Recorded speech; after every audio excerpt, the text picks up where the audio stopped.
So I mentioned that the big reason people wanted to explore was to find new trade routes.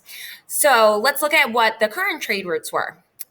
Most people in Europe lived over here, where I have in Europe the big X, and they wanted to get over here. Okay, so they want to get over there because this is India's where I have the X, but also different places in Asia too. They wanted silk and spices and other things that they had that were unique to Asia that they hadn't seen before.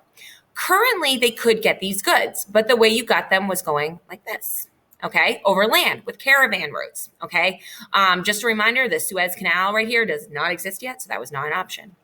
The problem is the Italians, because they were controlling the Mediterranean Sea, they're over here, and the Muslims, who controlled all the territory in here, they controlled the trade routes. So what would happen is the people in Europe would go on these caravan routes, so only so far. They would buy stuff from the Italians and the Muslim traders, and then they would go back to Europe and sell it. But they could only make so much money because obviously the Italians and the Muslims, when they got the stuff from Asia, they had to make the price higher so that they could make money. So what people wanted to do what people wanted to do in Europe, outside of Italy, because that's actually why Italy's not big in exploration, because they already had all these trade routes. But what they wanted to do was find another way to get here, where they didn't have to go through the middlemen, which were the Muslim empires and the Italians. So what's the best way to do it? This.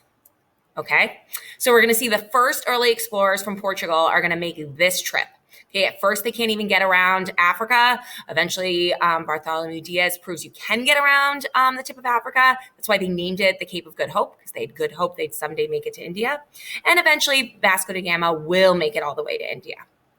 So that is what we are looking at for why they wanted to start trading and why they started these exploration routes.